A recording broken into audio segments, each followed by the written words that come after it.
જોહાર દોસ્તો, હાલ મિજાજની ટીમ છે જે લોકસભાનો મિજાજ જાણવા માટે અનેક લોકસભાઓમાં પહોંચી રહી છે. ત્યારે છોટાઉદેપુર ખાતે આપણે છીએ અને છોટાઉદેપુરથી કવાડ જતા જે માર્ગ ઉપર લગભગ ડુંગરપુર ગામે આપણે આજે છે ને ડુંગરપુર ગામમાં ખૂબ આદિવાસી સમાજના એક એન્ટરપ્રેન્યોર દ્વારા ખૂબ સરસ એક કોન્સેપ્ટની શરૂઆત જે છે તે કરવામાં આવી છે. આપણે તેમની સાથે મુલાકાત લઈશું અને સમજવાનો પ્રયત્ન કરીશું કે આખરે આ જગ્યા પર આ પ્રકારનું જે ઇનોવેટિવ શરૂ કરવાનો અમને વિચાર કેવી રીતે આવ્યો અને આ જગ્યા જ કેમ પસંદ કરી અથવા તો આવનારા સમયમાં આને લઈને તેમનો વિચાર શું છે તે પણ આપણે જાણવાનો પ્રયત્ન કરીશું. જોહાર બક્સ જે છે અહીંયા તેની શરૂઆત કરવામાં આવી છે. આપણી સાથે એમના ફાઉન્ડર જે છે એ હાજર છે. એમની સાથે વાત કરીને સમજવાનો પ્રયત્ન કરીશું કે આખરે શું નામ તમારું? મારું ઘનુભાઈ રાઠવા. ઘનુભાઈ, હા. જોહાર બક્સ તમે શરૂ કર્યું છે. હા. જોહાર બક્સ શરૂ કરવાનો વિચાર ક્યાંથી આવ્યો અને ખાસ કરીને આ પ્રકારનો જે વિસ્તાર છે અંતરિયાળ વિસ્તાર છે ડુંગરપુર ગામ, ડુંગર ગામ, એમાં આ પ્રકારનો વિચાર આવવો એ કેવી રીતના આવ્યો અને શું તમારું વિઝન છે આને લઈને? ઓકે, તો જોહાર બક્સની વાત કરીએ તો એક આ મારી શરૂઆત છે અને મારી જ નહીં પણ મારા ગામના તમામ લોકોની.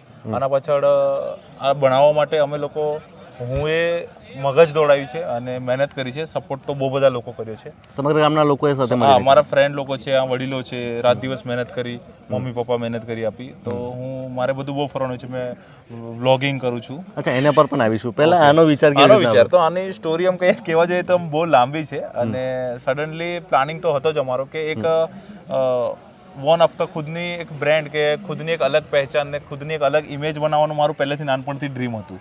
તો મેં એક વિચાર્યું કે ફૂડની અંદર આપણે જોઈએ તો હર જગ્યા પર જમવાનું મળે છે અને હું ફૂડનો શોખીન માણસ છું, તો હું ફરતો હોઉં છું. તો પછી મેં વિચાર્યું કે જોહાર બક્સ એક સ્ટાર બક્સને રિલેટિવ તો નહીં પણ બધાના લોકોને જોહાર બક્સ જોઈને લાગશે કે સ્ટાર બક્સ જેવું શું છે, સ્ટાર બક્સની કોપી તો નહીં કરીને, બટ એવું નહીં. બટ એક દિવસે અમે સ્ટાર બક્સમાં ગયા, હું અને મારો ફ્રેન્ડ.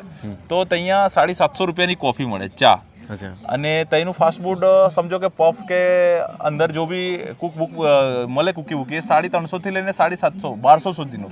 તો મેં કીધું કે સ્ટાર બક્સની અંદર એવું તો શું વસ્તુ છે કે આટલું મોંઘું? ચા કોફીનો ટેસ્ટ તો હોય છે પણ સેમ આપણા જેવું. તો એવું વિચાર્યું કે અમે અમારા ગામડે જઈને આ પ્રકારનું, હા, કે સેમ સ્ટાર બક્સ જેવું વસ્તુ લો બજેટમાં કરવું છે અને બી એનું નામ આપણું ખુદ રાખવું છે. મતલબ કે જોહાર એ આપણા સમાજને લાગતો વળગતો શબ્દ છે, તમને ખબર જ હશે. જોહાર એટલે આપ સબકી જય, પ્રકૃતિ की जय. हम प्रकृति को ज्यादा मानते हैं सर. तो इसमें क्या है कि जोहार बक्स की एक शुरुआत ऐसे होती है कि स्टार बक्स की जो भी चीज मिल रही है वो जोहार बक्स में मिलसे, वो भी ऐसे कि जो स्टार बक्स यानी कि बड़े लोग जो एफोर्ड करके जो 850 की कॉफी भी पी सकते हैं, वही चीज हम जोहार बक्स के अंदर 35 से 40 रुपए में देने वाले हैं. वो भी आसपासना लोगों एमना माटे एफोर्डेबल रहे. एफोर्डेबल समझो कि यहाँ गाँवों का ये ट्राइब लोगों का यही स्टार बक्स है. ઓકે, આપણે અંદર જઈને એ પણ સમજો કેમ કે આનું જે લુક છે એ પણ એકદમ ટ્રેડિશનલ આપવામાં આવ્યો છે. વાંસના જે એ બાંબુ હોય છે, બંબુમાંથી જે એમનું આઉટલેટ સમગ્ર તૈયાર કરવામાં આવ્યું છે. અંદર જઈને આપણે સમજીશું. તમે મને સમજાવો કે આનું જે ડિઝાઇનિંગ છે એ કઈ રીતના કરવામાં આવ્યું છે, આના આ ડિઝાઇનિંગ પાછળ શું કોન્સેપ્ટ છે અને આમાં શેનો ઉપયોગ કરવામાં આવ્યો છે. એ મને દેખાઈ રહ્યું છે કે પ્રાકૃતિક વસ્તુઓનો મોટાભાગે ઉપયોગ કરવામાં આવ્યો છે. ઓકે ઓકે, इसमें सर આમાં એવું છે કે અમારે જે પહેલાના લોકો હતા, અમારા બાપદાદા કે અમારા પપ્પા લોકો કે આપણા વડીલો, તો એ લોકો સેમ આ ટાઈપના ઘરો બનાવતા હતા. ચાલો કે લાઇટિંગ આમાં થોડું જોવા મળી રહ્યું છે, આર્ટિફિશિયલ કે થોડું ડિઝાઇનો આર્ટિફિશિયલ જોવા મળી રહી છે, પણ આવી રીતે બનાવતા હતા. લાકડામાંથી, બંબોમાંથી ઉપર મૂકેલા છે નળિયા, એ માટીમાંથી બને છે, જેથી કરીને આદિવાસી લોકો પહેલેથી આર્થિક પરિસ્થિતિ રીતે બહુ નબળા હોય છે, જેમની રીતે બજેટ પૈસા બહુ ઓછું હોતું હોય છે. તો ગામની અંદર કે જંગલોની અંદર રહેતા લાગતા જે ઘરમાં વપરાય સેવા ઝાડવા કે આ વાંસના બંબા કાપી લાવે અને આવી રીતે ડિઝાઇન કરીને આવા એમનું ઘર બનાવે. તો અમારો કોન્સેપ્ટ મેન એ છે કે અમે લોકો સિટીમાં નહીં પણ ગામડે રહીને બી સિટી જેવી ફિલિંગ કરી શકીએ. અચ્છા. જેવી રીતે આ એટલે આમાં જેટલી વસ્તુઓ ઉપયોગ થઈ છે એ બધી નેચરલ નેચરલ છે, નેચરલ. લાઇટિંગ સિવાય. લાઇટિંગ સિવાય બધું નેચરલ. એક ઝાડમાંથી એક મતલબ કે માટીમાંથી લીપણ કરીને ઘર બનાવતા હે, જે વસ્તુની જરૂર નહીં પડી. પણ આમાં અમે 30% જેટલું મટીરિયલ વાપર્યું છે, પણ જે 70% જેટલું મટીરિયલ છે એ નેચર છે, જે ગામડામાંથી, જે જંગલોમાંથી, જે લોકોની પરિસ્થિતિ મુજબ આવા ઘરો બનાવતા હતા એ વસ્તુને અમે ધ્યાન દોરીને આ ટાર્ગેટ કર્યું છે. શું શું અહીંયા જમવામાં શું શું મળશે આવનારા સમયમાં અને મેનુને લઈને શું આયોજન છે? મેન્યુને લઈને શું લોકલ વસ્તુઓ અહીંયા આગળ પીરસવામાં આવશે કે અન્ય કોઈ વસ્તુઓ પણ? એનો કોન્સેપ્ટ અમારો એ છે કે અમારે તો અમારું મેન લોકલ વસ્તુ છે એ ऑर्गेनाइज કરવું છે. मतलब कि आप कहीं भी चले जाओ, सौराष्ट्र में चले जाओ गाठिया हो गया, इधर चले जाओ साउथ में ठोसा हो गया, जैसे कि हर एरिया में नाम है, तो हमारे जिले के अंदर हमारे एरिया में भी हमारा लोगों का देसी खाना होता है. શું અહીંયા સૌથી વધારે ફેમસ છે? શું यहाँ तो देखे जाए तो छोटाउदेपुर का फेमस है अड़दना ढेबरा, મરચાની ચટણી, એ વસ્તુ ખાસ ફેમસ છે. અને જોડે જોડે ખાસ કરીને અડદની દાળ હોય છે, તુવરની દાળ હોય છે, એમાં ભાજી નાખીને રોટલા જોડે લોકો ખાતા હોય છે મરચા શેકીને. એનું બી એક રીઝન છે કે લોકોની એવી પરિસ્થિતિ હતી, અડદની દાળ બાફી દેવાની, મકાઈનો રોટલો બનાવી દેવાનો અને ચટણી કે મરચું નાખીને ખાઈ લેવાનું, ના તેલ કે ના મસાલાની જરૂર. મતલબ કે સમાજ કે અમારો એક ટ્રાઇબ એરિયો એવો છે કે આર્થિક રીતે બહુ પછાત વર્ગ છે, તો એમાંનું જે વાનગી જે પહેલા લોકો બનાવતા હતા એ વાનગીને અમે મેન ટાર્ગેટ કરીશું અને જે લોકલ અહીંયાના લોકો જે ખાતા હોય છે એ વસ્તુને અમે રિપ્રેઝન્ટ કરીશું. બરાબર. આ સંપૂર્ણ જે છે બધું વાંસનું બનેલું, વાંસનું, પ્રોપર વાંસનું બનાવ્યું છે. અચ્છા. એ આ વસ્તુ અહીંયા માર્કેટમાં મળે છે? માર્કેટમાં બી મળે છે. અહીંયાના લોકો આ વસ્તુ વાંસમાંથી બનાવીને વેચીને પોતાનું ઘર બી ચલાવે છે. અચ્છા. અહીંયા વાંસનાથી માર્કેટ ભરાય છે એમાં? હા, અને એ લોકો આપણા જ બનાવવાળા છે બધા. બરાબર. ઓકે. બીજું તમારી જર્ની વિશે આપણે થોડી વાત કરીએ. મારી જનરી? હા, તમારી જર્ની કેવી રહી, તમે શું કરો છો, તમે ક્યાં સુધી ભણ્યા ને ક્યાં ભણ્યા? ઓકે. હું 1 થી 8 તો અહીંયા ગામની સ્કૂલમાં ભણ્યો, પછી 9-10 માધ્યમિક અમારા તાલુકાની કવાંટ સ્કૂલમાં ભણ્યો, પછી હું બી મેકેનિકલ છું ગવર્મેન્ટ ગોધરા એન્જિનિયરિંગ કોલેજમાંથી. બટ એન્જિનિયરિંગ પતાવ્યા પછી મને એવો વિચાર જ નહીં આવ્યો કે હું જોબ કરું કે કંઈક કામને સ્ટડીને રિલેટેડ એજ્યુકેશન આગળ પ્રાપ્ત કરું. મને એટલો વિચાર આવ્યો કે સારું સમાજની અંદર નહીં પણ ગામની અંદર કે આપણા એરિયાની અંદર આપણે કંઈક કરવું છે અને જોબ કે બિઝનેસ કે નોકરી કરીશ એ બી સમાજને અને પ્રકૃતિને લઈને ચાલીશ એ ટાઈપનો હું વ્યવસાય કરીશ. તો હું 2019 કે 20ની અંદર એક યુટ્યુબ પ્લેટફોર્મમાં ગયો. યુટ્યુબ પ્લેટફોર્મમાં ગયા પછી હું વિડીયો બનાવવાનું ચાલુ કર્યું.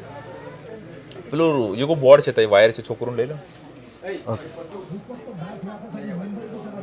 તો યુટ્યુબ માધ્યમની અંદર જવા પછી કોન્ટેન્ટ અપલોડ કર્યા. કોન્ટેન્ટ અપલોડ કરવામાં મારો પ્રોફેશન છે ફોટોગ્રાફી, તો હું ફોટોગ્રાફી રિલેટેડ કોન્ટેન્ટ નાખ્યા, બટ રિસ્પોન્સ બહુ ઓછું મળ્યું કારણ કે કોમ્પિટિશન સૌથી વધારે હતી. તો પછી મેં સાલું વિચાર્યું, યુટ્યુબનું એલ્ગોરિધમ એનો એસઈઓ ચેક કર્યું કે સિસ્ટમ શું છે, કેવા કોન્ટેન્ટ અપલોડ કરવું જોઈએ. તો યુટ્યુબ એક એવું પ્લેટફોર્મ છે કે જે તમારું જે રહેણી કહેણી છે, તમારા આજુબાજુની વસ્તુને તમે વ્યવસ્થિત રીતે રિપ્રેઝન્ટ કરી શકો, બતાવી શકો લોકો, તો લોકો દેખવાનું પસંદ કરે છે. તો હું મારા સમાજની અંદર જે લોકોનો વાર તહેવાર છે, લોકો તહેવાર કઈ રીતે ઉજવે છે, કયા ભગવાનને માને છે, કયા દેવી દેવતાને માને છે, પછી એમનું જમવાનું શું હોય છે, એ લોકો 110 વર્ષની ઉંમરે બી કેમ પહાડ ચડી જાય છે, એટલા હેલ્ધીમાં કેમ તંદુરસ્ત હોય છે, એ વસ્તુને લઈને ટાર્ગેટને કોન્ટેન્ટ બનાવ્યા. જેથી કરીને મારા છોટાઉદેપુરની અંદર પોપ્યુલર તો છું જ, પણ જોડે જોડે તમે સમજો કે ટ્રાઇબ એરિયાની અંદર, હર જિલ્લાની અંદર મારા કોન્ટેન્ટ વાયરલ જ હોય છે. સમજો કે નાનો મોટો બ્રાન્ડ એમ્બેસેડર ટ્રાઇબને રિલેટેડ કોન્ટેન્ટ હોય તો હું મારા કોન્ટેન્ટ વાયરલ કરાવી શકું. એક એક્ઝામ્પલ આપી દઉં, હું આ ઢાબુને રિલેટેડ હમણાં જ પેજ બનાવ્યું, 12 દિવસ થયા, 10,500 ફોલોઅર્સ થઈ ગયા, 1.1 મિલિયન, यानी कि 10 लाख लोगों ने रीच आउट किया. तो समझो कि मैं जो भी कॉन्सेप्ट डाल रहा हूँ मेरे समाज को लेके, तो वो लोग देखना बहुत ज्यादा पसंद करते हैं, क्योंकि घन्नू भाई के कंटेंट में कुछ ना कुछ होता है. और साथ साथ मेरे गांव के और मेरे लोगों को मैं मोटिवेशन करता हूँ और कुछ बिजनेस की आइडिया देता हूँ. कुछ भी करके समाज को आगे ले जाना है और समाज के साथ रह के आगे बढ़ना है.